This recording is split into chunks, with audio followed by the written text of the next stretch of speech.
आज हम बिरहा सम्राट स्वर्गीय हैदर अली गुरुजी की कुछ यादें आप तक पहुंचा रहे हैं, जो आज हमारे बीच नहीं हैं, लेकिन उनकी गीत आज भी हमारे हृदय को छू जाती हैं। पूर्वांचल इलाहाबाद की धरती पर कोई भी ऐसा गायक नहीं है जो कि उनकी गीतों का बखान ना किया हो। आज तो गायक बहुत हैं, कुछ भी गाया करते हैं, लेकिन उनकी गीत किस तरीके से परिवार सहित बैठकर सुनने लायक थी, जो कि इस तरीके से है। यदि ये गीतें आपको अच्छे लगे तो मेरा चैनल लाइक एवं सब्सक्राइब जरूर करना। माता कौशल्या जी के समीप गए तो कैसे गोस्वामी जी रामचरितमानस में दोहा में लिखते हैं,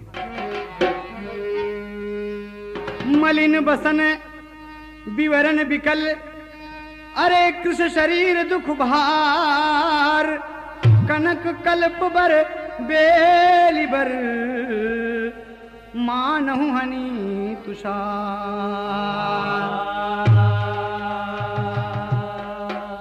भरत ही देखी मातु उठी धाई, मूर्छित अवनि परी झैयाई। देखत विकल भरत भय भारी, परे चरण तनु दशा विसारी। मातु तातु कहाँ देहु बताई, मातु तातु कहाँ देहु दिखाई। कहाँ प्रिय राम लखन दो भाई, पितु सुरपुर बन रघुकुल केतु। मैं केवल सबयन रथ हेतु, धिक मोहि भयउ बेणु बन लागी, धिक मोहि भयउ बेणु बन लागी। दुसाह दुसाह दूतनन भागी। चले भरत बुहाल, चले भरत भुआल, संग सेना विकराल। मन बहुत बेहाल, झड़ तकाए रहिया। सौंप दूसरे का राज, पैदल चले महाराज। साथे बहु मुनि राज बिलखाए रहिया। तमसा नदिया के तीर, पहले दिन धनु धीर। फिर सही तीर आसन लगाए रहिया। श्रृंगबेरपुर आए तब निखाद हरसाए, फिर प्रयागराज आए सब नहाए रहिया।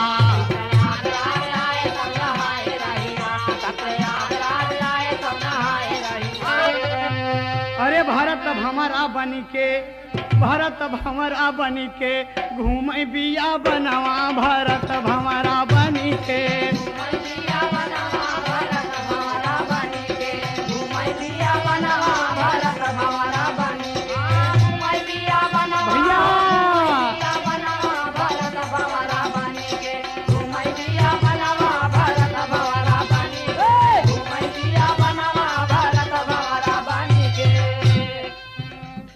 रही रही निषाद से पूछला भारत भाई।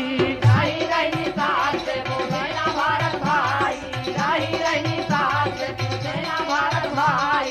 कौनी रहिया से गईले भैया रघुराई, कौन रहिया से गईले भैया रघुराई, कौन रहिया से गईले भैया रघुराई। अरे चरण का निशान भर के देखबई नयनमा। भरत भंवरा बनी के, घूमै बिया बनवा। भरत भंवरा बनी के, बिया बनवा। भरत भंवरा बनी, घूमै बिया बनवा हो, घूमै बिया बनवा। भरत भंवरा बनी के, घूमै बिया बनवा। भरत भंवरा बनी के, घूमै बिया बनवा। भरत भंवरा बनी के। उस पे भी तावै रात ना करैया हरवा।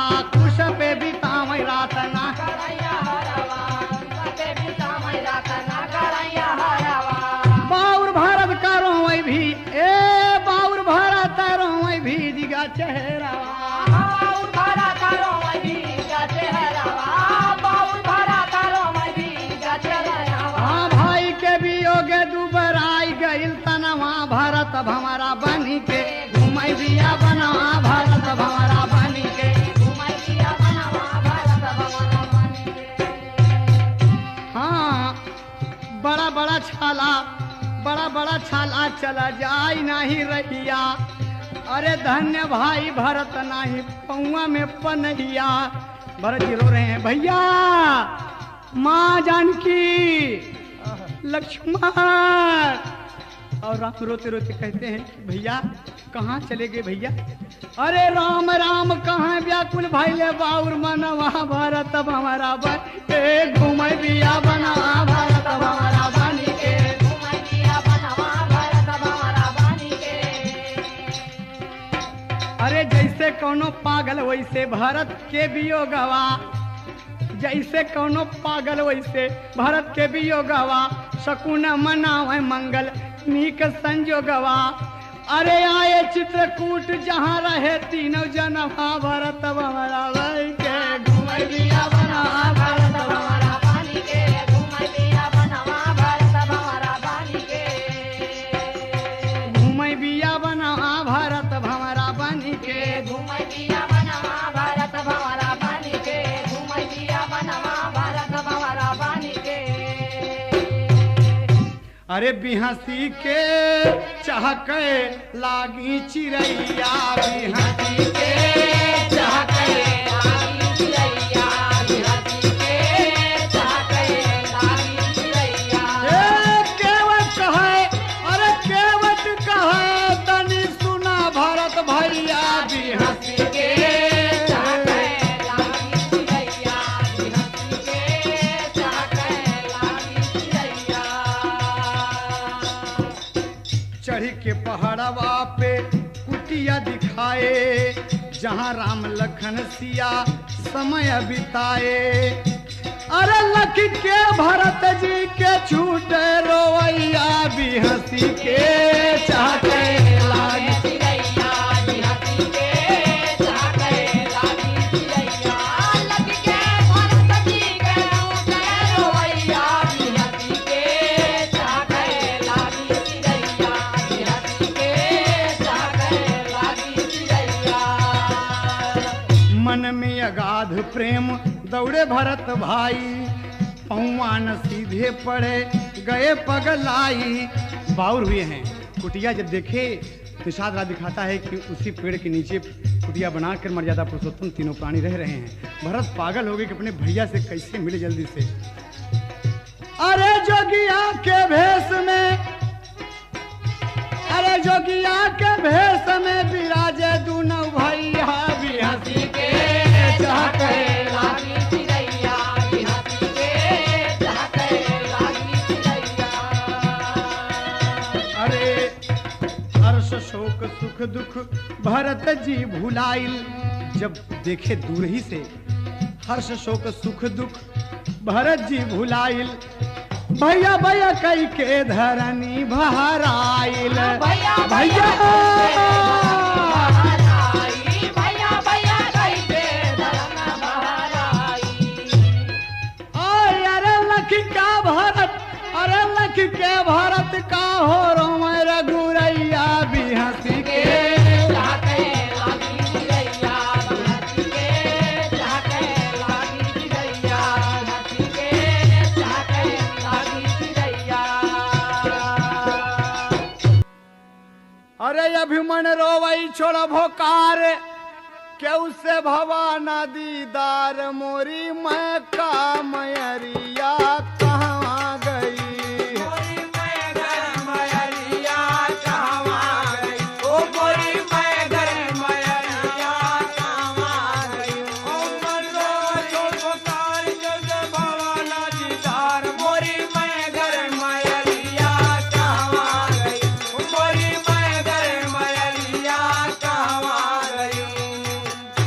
रोज दूधवा पियायु, रोज दूधवा पियायु, आज हिया न दिखायु मोरी दूधवा कथरिया कहाँ गई। मोरी दूधवा के धरिया कहाँ गई, ओ मोरी दूधवा के धरिया कहाँ गई।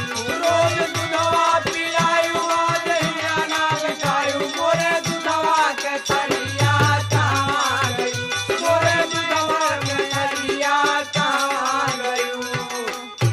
हम कैसे जिया सुलायु, हमके सजिया सुलायु पिया पिया तू बोलायु मोरी उत्तरा गुजरिया कहाँ गई मोरी उत्तरा गुजरिया कहाँ गई मोरी उत्तरा गुजरिया कहाँ गई रोज सजिया सलायु पिया पिया कई गोरायु मोरी उत्तरा गुजरिया कहाँ गई ओ मोरी उत्तरा गुजरिया कहाँ गई आपन भूल गया वादा आपन भूल गया वादा कहाँ गया भीम दादा तोहरी सेना लसकरिया कहाँ गई तोरी सेना लसकरिया कहाँ गई तोरी सेना लसकरिया कहाँ गई हमसे घेरा है वादा भूल भीम दादा तोरी सेना लसकरिया कहाँ गई तोरी सेना लसकरिया कहाँ गई सबको बार बार याद कर कर सुभद्रानंदन रण क्षेत्र में रो रहे हैं। राजत तहाँ सुलोचन वैसी रति ते रुचिर रूप गुण जैसी नाग सुता दस कंद पतोहू वासवरी पूती छवि मैं जो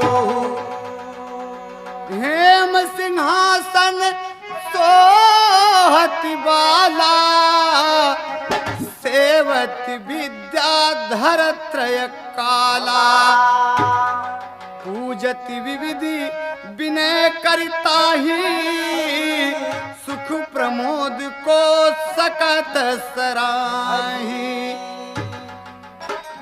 लिहले विधाता लेखा सोरह सिंगार फेंका लिहले विधाता लेखा सोरह सिंगार फेंका देखा न बस में शरीर हो विधाता लेखा सिंगार देखा देखा न बस में शरीर हो विधाता लेखा सिंगार देखा देखा न बस में शरीर हो बच्चा में कारी रहो देखा ना बच्चा में कारी रहो चले विधाता लेखा सिंगार देखा देखा ना बच्चा में कारी रहो चले विधाता लेखा सिंगार देखा देखा ना बच्चा में कारी रहो छतिया पे बांधी पाथर आंसू से भीजे आंचर छतिया पे बांधी पाथर आंसू से भीजे आंचर काजर के मिट्टी गई लकीर हो छतिया पे बांधे पाथर आंसू से भीजे आंचर काजर के मिट्टी गई लकीर हो छतिया पे बांधे पाथर आंसू से भीजे आंचर काजर के मिट्टी गई लकीर हो डोली से उतरकर डेरे की तरफ जाती है तमाम कपिदल बैठकर देख रहा है और जामवंत बोले हर साई रावण दिहे ससिया लौटाई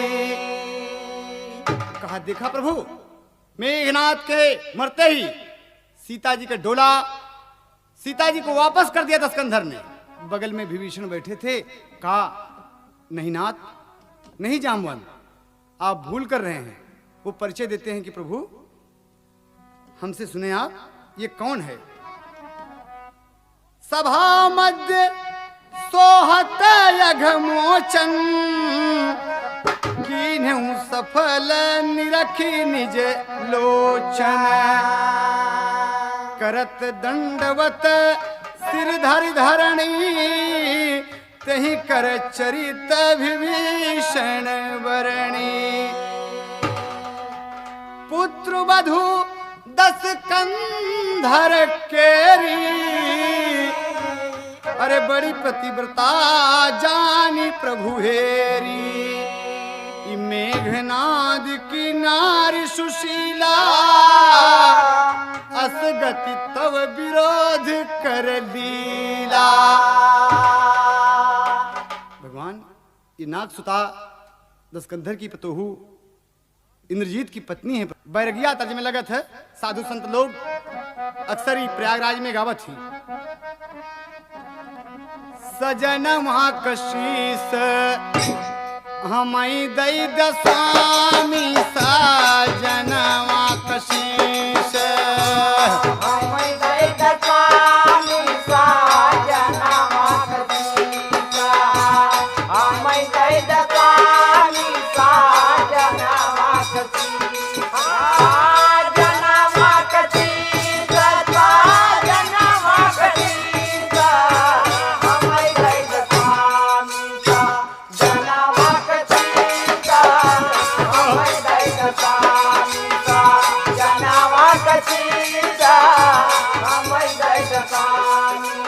अगर शीश ना मिले है स्वामी होगी बड़ी बदनामी आपकी होगी बड़ी बदनामी अगर शीश ना मिले है स्वामी होगी बड़ी बदनामी आपकी होगी बड़ी बदनामी अगर शीश ना मिले है स्वामी होगी बड़ी बदनामी आपकी होगी बड़ी बदनामी आप हैं प्रभु करता धरता आप हैं जगदीश हमें दे स्वामी सा जनवा कशीस हमें दे स्वामी सा जनवा कशीस हमें दे स्वामी सा जनवा कशीस सा जनवा कशीस हमें बहुत अच्छे जगदीश बहादुर जनवा कशीस हमें दे स्वामी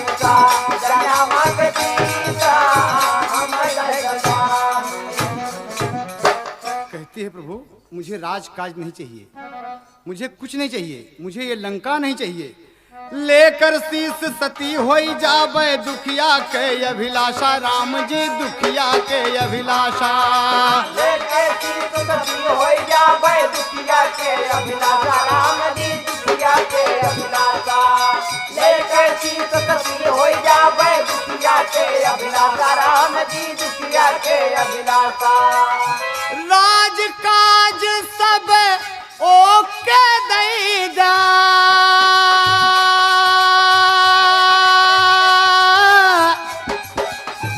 राज काज सब ओके दई जा जेकर भुजावा स्वामी बीस हमें दे स्वामी साजनवा कशीस हमें दे मर्यादा पुरुषोत्तम को प्रणाम करके सबको प्रणाम करके कि आज सखी रे बलम संग छोड़ गए आज सखी रे बलम संग छोड़ गए आज सखी रे बलम संग छोड़ गए आज सखी रे मुहि बिरहिनिया के लाया कौनी डारी मोहे बिरहिनिया के लाया कौनी डारी मोहे बिरहिनिया के लाया कौनी डारी अरे अपने पिया से अपने प्यारी से पिया नाता तोड़ गए या सखी रे सजना संगा छोड़ गए आज सखी रे सजना संगा छोड़ गए आज सखी रे लइके शीश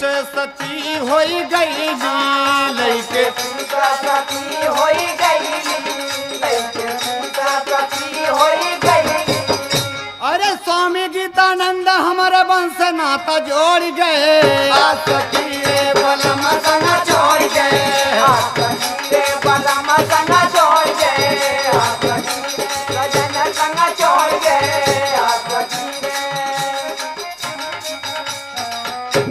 देखें सुलोचन लेके पिया का शीश बढ़ गई और जल गई चिता में आग लगी जाते हुए किसी ने नहीं देखा आज सुलोचन दुनिया में नाम अपना अमर कर गई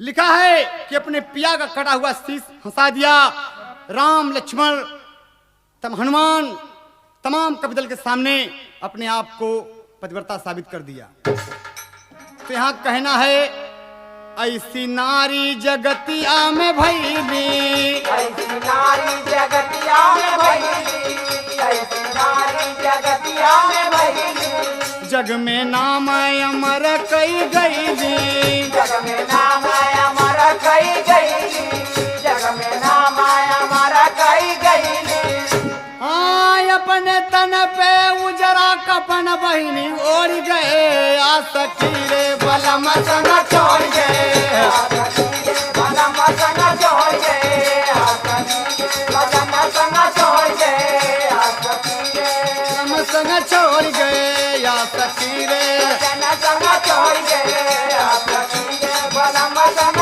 छोड़ गए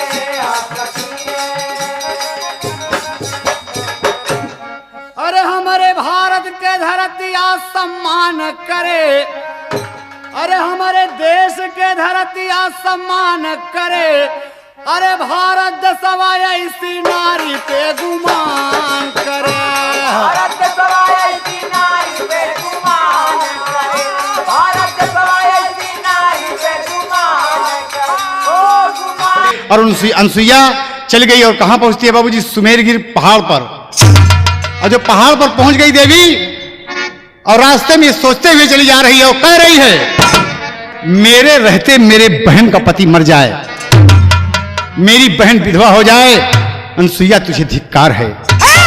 और पहाड़ पे गई बाबूजी, अपना दाहिना अंगूठा टेक कर एक पांव पर खड़ी हो गई और एक पांव पर खड़ी होकर कवि ने क्या कहती है बाबूजी? कवि ने एक तर्ज दिया। क्या तर्ज दिया?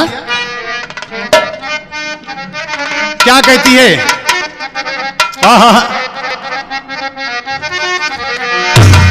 नहीं जालिपा, नहीं दीदी, नहीं। अनसुईया के रहते तेरा पति कैसे मरेगा रे? नहीं मरेगा। और क्या कहती है? अंगूठा टेक कर, दाहिना अंगूठा टेक कर एक पांव पर खड़ी है बाबूजी और दोनों हाथ जोड़कर बाबूजी सूर्य देवता से क्या कहती है? सूरज अपने रथ वेग के साथ बाबूजी तमाम अश्वों के साथ वो चलना चाहते हैं, लेकिन अनसुईया क्या कहती है कि बेटा सूरज तुझे अपने माँ की कसम आज तुम उदया चल बेटा आना नहीं। बेटा सूरज तुझे अपने माँ की कसम आज तुम उदया चल बेटा आना नहीं। बेटा सूरज तुझे अपने माँ की कसम आज तुम उदया चल बेटा आना नहीं।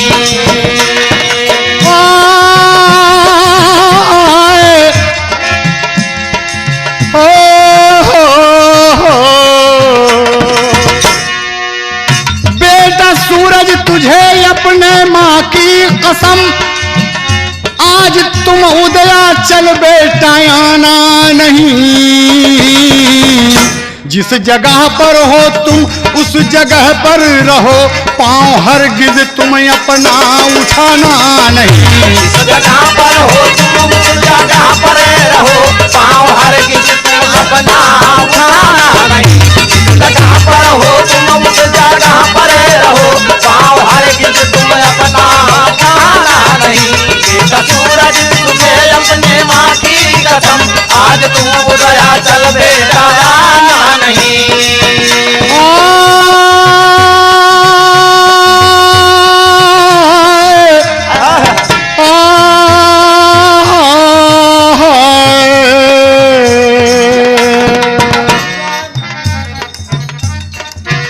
कैसी अनबन की देखो हुई बात है, 6 महीने की यारो हुई रात है।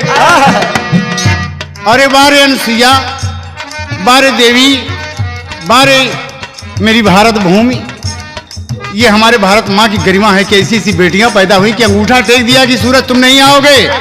और 6 महीने की रात हो गई। बच्चे घर में जागते हैं, माँ से दूध मांगते हैं, फिर सो जाते हैं, फिर दूध मांगते हैं। पूरा कारोबार गड़बड़ हो गया। लोग सोच रहे हैं कि खेत में सिंचाई करना है, मड़ाई करना है, कटाई करना है, सवेरा कब होगा? इतनी बड़ी रात कैसे होने लगी? भाई क्या हुआ? देवता लोग बदल गए कि इनमें झगड़ा हो गया आपस में? कैसी बात है? इतनी बड़ी रात कैसे होगी? एक गांव के आदमी जाग के दूसरे गांव में पहुंचे थे कि भैया आप खिया एको बेरी सवेर भरा हमरे खिया नहीं अरे भैया कहे यार हम यही पूछे तोहरे खिया आवत रहे कि एको बार सवेरा हुआ था कि नहीं हुआ रहा भैया? ये कैसे? कहीं कुछ समय में नहीं आया। पूरा गांव, पूरा देश, 6 महीने की रात हो गई, सारा कारोबार गड़बड़, जेकर बेरन उचर तो धान लगावे बरे पड़े बे। सभी सोच रहे हैं अपने आप। देवता भी बड़े चक्कर में पड़ गए कि अरे शंकर जी सोचते हैं कि मुझे ब्रह्मलोक जाना था, ये कैसे रात रह गई। ब्रह्मा जी अलग सोच रहे हैं, ब्रह्माणी अलग सोच रही हैं, लक्ष्मी विष्णु जी अलग सोच रहे हैं कि क्या हो गया।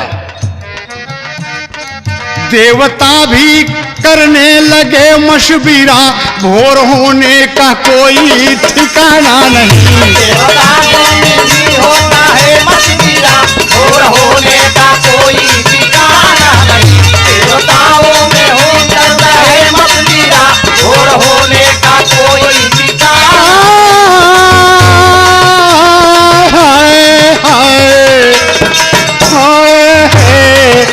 देवता भी करने लगे मशविरा, भोर होने का कोई ठिकाना नहीं। देवताओं में होता है मशविरा, भोर होने का कोई ठिकाना नहीं। देवताओं में होने लगा मशविरा, आज तू गया चल दे जाना नहीं। देवता विचार करने लगे।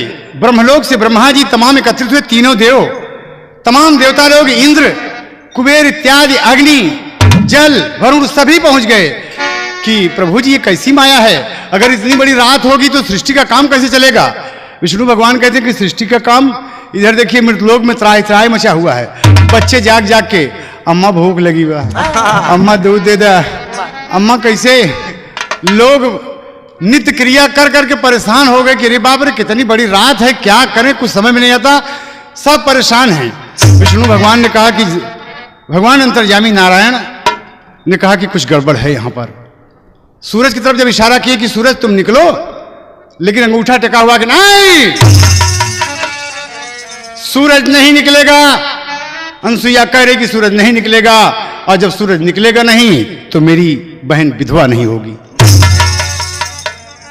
तो भगवान कहते हैं कि ओहो एक मामला गड़बड़ हो गया। क्या गड़बड़ हो गया?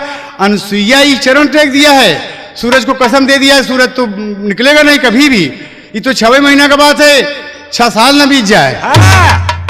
तीनों देवता बाबूजी, तीनों भगवान अपने मन मा विचार कैले, गैले अनसुईया जी के देश हो,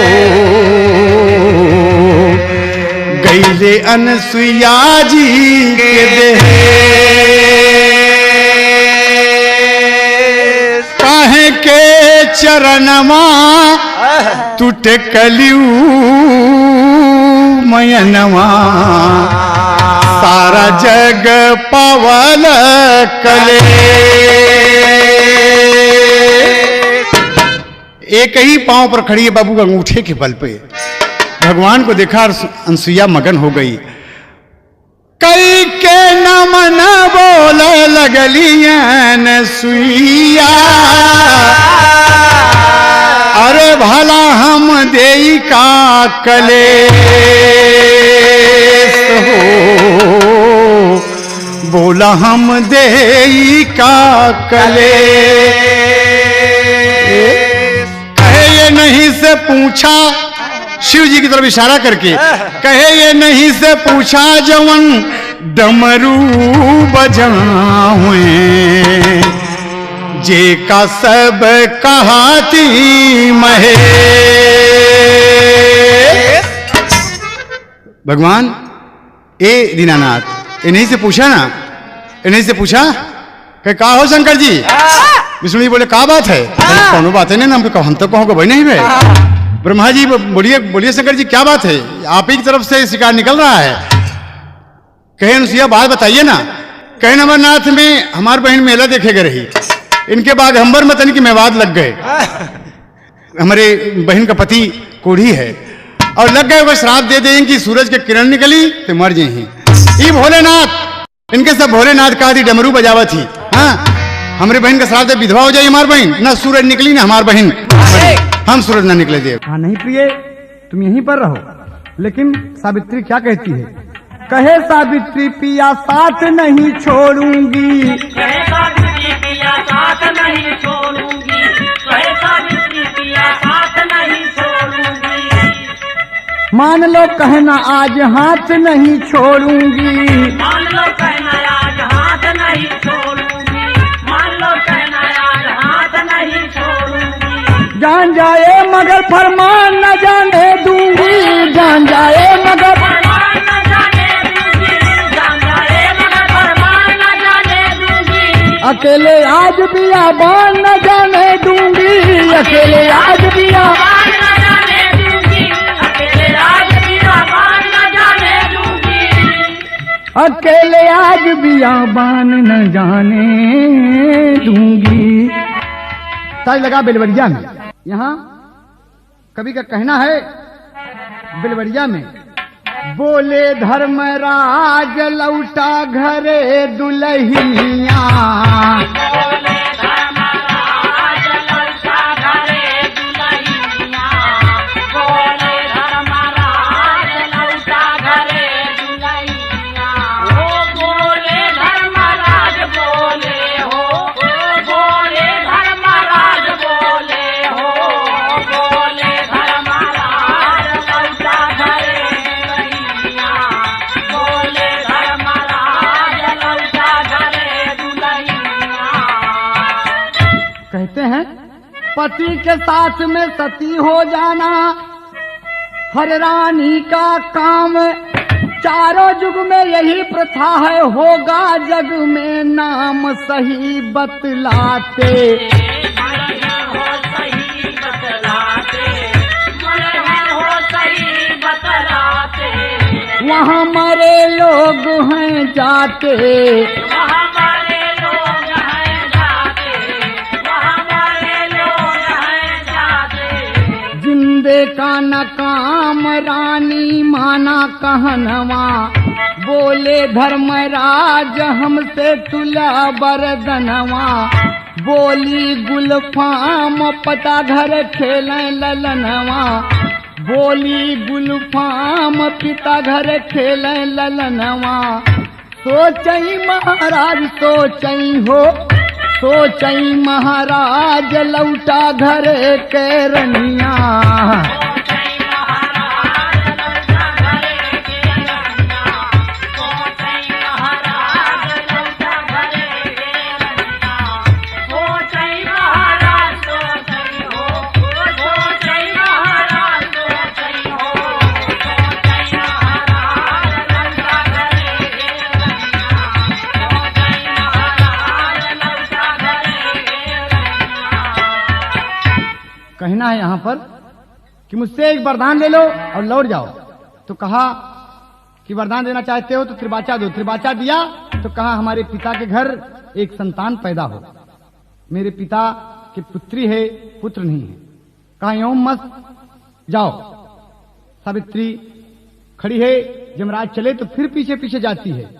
दे करके वरदान धर्म जी रहिया लिहे तकाई, लेकिन रानी कहा न मानस फिर लियलस पछियाई, काल खिसियाई। ओ भैया हो काल किसियाई, बोले रामा काल किसियाई।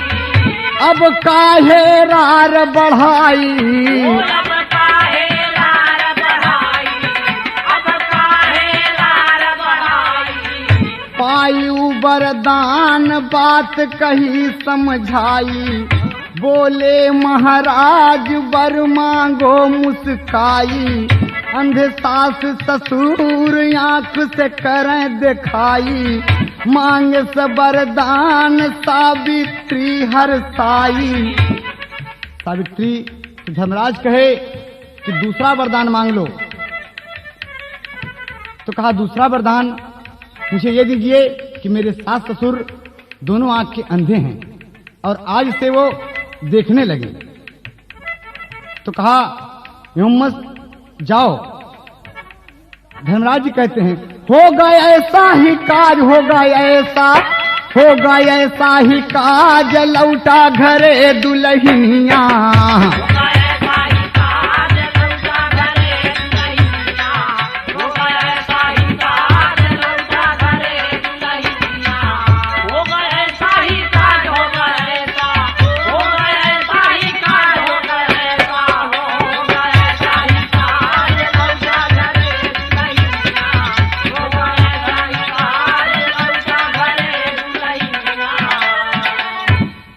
मेरे भारत की बाला कमाल कर गई, यमराज के पीछे पीछे चली जा रही है और दो दो वरदान ले लिया, पिता के घर संतान और सास ससुर की आंख।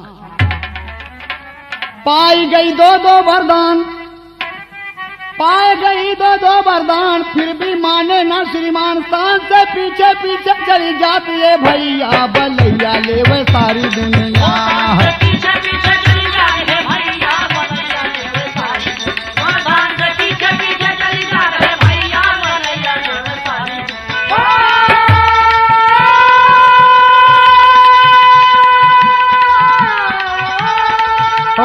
सारी दुनिया है सारी बलैया ले वे सारी, वरदान से पीछे पीछे चली जाए है भैया बलैया ले वे सारी, वरदान से पीछे पीछे चली जाए है भैया बलैया ले वे सारी दुनिया। वरदान पा गई लेकिन फिर भी पीछे पीछे लगी है। धर्मराज जी कहते हैं क्या बात है? कजरी में बात मान घर लौटा, गुजरिया संवरिया का मोह तजाना। बात मान घर लौटा, गुजरिया संवरिया के मोह तजाना। बात मान घर लौटा, गुजरिया संवरिया के मोह तजाना। धर्मराज जी कहते हैं ले लो अंतिम वरदान, सती कहा लीजिए मान। सती कहा लीजिए मान, सती कहा लीजिए मान, सती कहा लीजिए मान, सती कहा लीजिए मान। सती कहा लीजिए मान, सती कहा लीजिए मान। सती कहा लीजिए मान, सती कहा लीजिए मान, सती कहा लीजिए मान, सती कहा लीजिए मान। जा मकान छोड़, जा मकान छोड़ हमारी डगरिया संवरिया के मोह तजाना। मकान छोड़ हमारी डगरिया संवरिया के मोह तजाना। मकान छोड़ हमारी डगरिया संवरिया के मोह तजाना। देखा, कहा अगर ये बात है तो मुझसे अंतिम, तीसरा और अंतिम वरदान मांग ले, लेकिन लौट जा। कहा आप देंगे? त्रिवाचा बधाती है, त्रिवाचा दे दिए यमराज जी। तो सावित्री क्या कहती है? बोली रानी बयनवा होवे पति से ललनवा, पति से ललनवा होवे पति से, होवे पति से ललनवा होवे पति से ललनवा। लड़का खेले घरे कहाँ महातरिया संवरिया के मोह तजाना।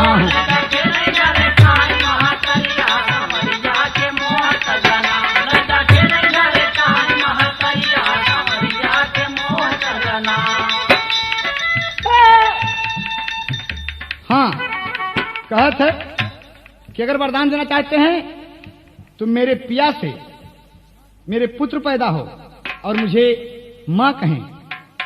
तो धर्मराज जी कहते हैं धर्म की है नहीं ख्याल, बोले होगा तेरे लाल। बोले होगा तेरा लाल, बोले होगा तेरे, बोले होगा तेरा लाल, बोले होगा तेरा लाल। बोले होगा तेरे लाल, बोले होगा तेरे लाल। बोले होगा तेरा लाल, बोले होगा तेरे, बोले होगा तेरा लाल, बोले होगा तेरे लाल। क्या कमाल कह गए, क्या कमाल कह गए भारत के नरिया संवरिया से मोह तजाना।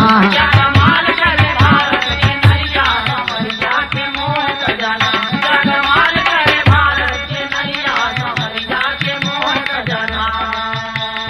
कहा एवं मत जाओ, तेरे पति से तेरे पुत्र पैदा होगा। और कह के धर्मराज जी चलने को हुए तो कहा एक बात मेरी सुने, आपने वरदान दिया है? कहा हाँ वरदान दिया है तो पुत्रवती हो। कहा तो एक बात कहूं आपसे? कहा बोलो।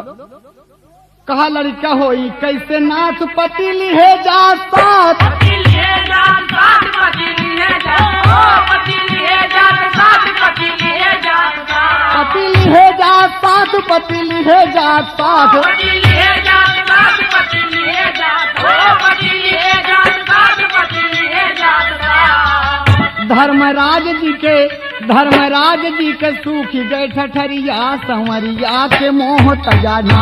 धर्मराज जी के सूखी गए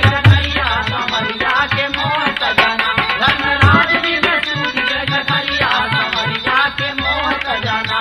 धर्मराज जी के सूख गए। गुजरिया कमरिया के मोह सजना बात मान घरे लौटा गुजरिया कमरिया के मोह सजना जसुदा कहीं नंद से हंसी के पड़ के पैया हो गोसैया हरि मोर खेले बेकैया ना। यशोदा कहीं नंद से हंसी के पड़ी के पैया हो गोसैया हरि मोर चाले बेकैया ना। यशोदा कहीं नंद से हंसी के पड़ी के पैया हो गोसैया हरि मोर चाले बेकैया ना। गले बैजंती माल सतगुरिया संवरी सूरत लगल मुख धुरिया कोमल कर में नूतन बसुरिया चमके दांत जैसे नभ में बिजुलिया। चमके दांत जैसे नभ में बिजुली हो चमके दांत जैसे नभ में बिजुलिया। पाए मजूरिया हम मुँह मांगी पाए मजूरिया हम मुँह मांगी अब की दैया हो गोसैया हरि मोर चले बेकैया ना। पाए मजूरिया हम बहुत अच्छे बेटे। अब की दैया हो सैया हरि मोर चले बेकैया ना।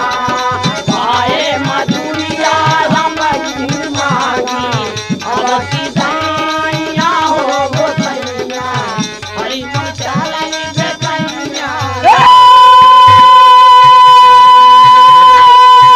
चले बेकैया ना कि हरि मोर चले बेकैया ना कि हरि मोर चले बेकैया ना। पाए मजूरिया हम मुँह मांगा अब की दैया हो गोसैया अब मोर चले बेकैया ना। बाजबा कहीं नंद से हंसी के पड़ के पाया हो गोसैया हरि मोर चले बेकैया ना। मन मोहे अधरन की लाली पखिया कजरी भोली भाली रूप वर्णन भगवान का यशोदा जी स्वयं नंद जी से करती हैं। मन मोहे अधरन कैलाली कजरी अखिया भोली भाली। स्वामी हाँ यशोदा देख रहा हूँ मोर मुकुट अरु कानन बाली मोर मुकुट अरु कानन बाली मोर मुकुट अरु कानन बाली लट झूले जस बदरी काली लट झूले जस बदरी काली लट झूले जस बदरी काली। पग घुंघरू बाजे हरि नाचे पग घुंघरू बाजे हरि नाचे सिन्निक थैया हो गोसैया हरि मोर चले बेकैया ना।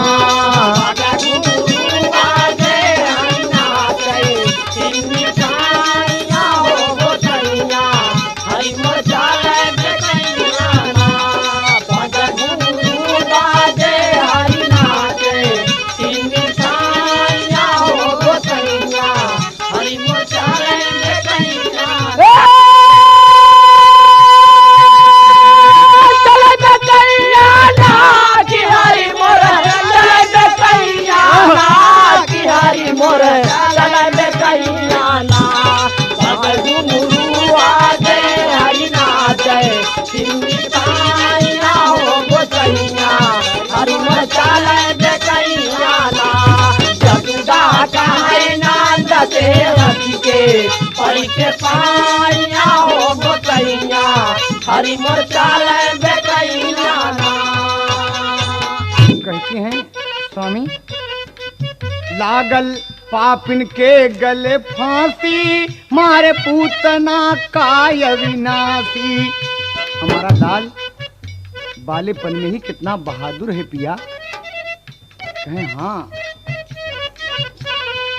लागल पापिन के गले फांसी, मारे पूतना काय अविनाशी। मन में मगन अति नगर निवासी।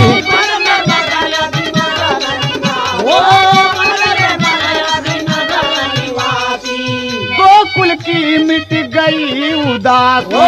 गोकुल की मिट गई उदासी। गोकुल की मिट गई उदासी। हाँ गोकुल की मिट गयल उदासी। गोकुल की मिट गयल उदासी। गोकुल की मिट गयल उदासी। कहे बदन पे पीत बसन कछनी सो है करिहैया हो गोसैया। हरि मोर चले बेकैया ना। बदन पे पीत बसन कछनी सो है करिहैया हो गोसैया। हरि मोर चले बेकैया ना। बदन पे पीत बसन कछनी सो है करिहैया हो गोसैया। हरि मोर चले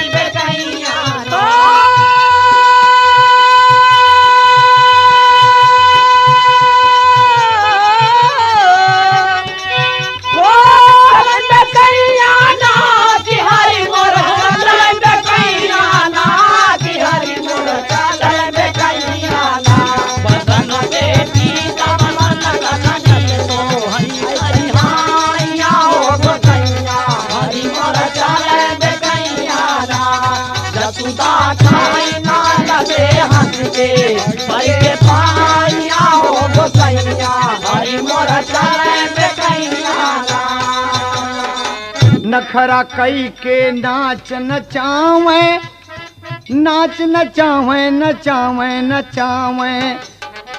नखरा कई के नाच नचावे, आँख मिचौली खेल सिखावे। स्वामी हाँ। बंसी बेसुर ताल बजावे। बंसी बेसुर ताल बजावे। बंसी बेसुर ताल बजावे। हैदर अली आनंद मनावे। हैदर अली आनंद मनावे। हैदर अली आनंद मनावे। बरबस माखन मांगई हमसे जबरैया हो गोसैया। हरि मोर चलत बेकैया ना। बरबस माखन मांगई हमसे जबरैया हो गोसैया। हरि मोर चलत बेकैया ना। बरबस माखन मांगई हमसे जबरैया हो गोसैया। हरि मोर चलत बेकैया ना। चलन बेकैया ना कि हरि मोर चलन बेकैया ना। कि हरि मोर चलन बेकैया ना। जबरई मानन हागई नागई जबराया हो गोसैया। हरि मोर चलन बेकैया ना। जगदा काय नंद से हंसी के पड़ी के पारिया हो गोसैया। हरि मोर चलन बेकैया ना। यशोदा कहीं नंद से हंस के पड़ के पैया हो गोसैया। हरि मोर चलै बेकैया ना। यशोदा कहीं नंद से हंस के पड़ी के पाया हो गोसैया। हरि मोर चलै बेकैया ना। यशोदा कहीं नंद से हंस के पड़ी के पाया हो गोसैया। हरि मोर चलै बेकैया ना। बोलो बोलो बोलो मुन्ना बोलो। चलै बेकैया ना। कि हरि मोर चलै बेकैया ना। कि हरि मोर चलै बेकैया ना। यशोदा कहीं नंद से हंस के पड़ के पैया हो गोसैया। हरि मोर चलै बेकैया ना।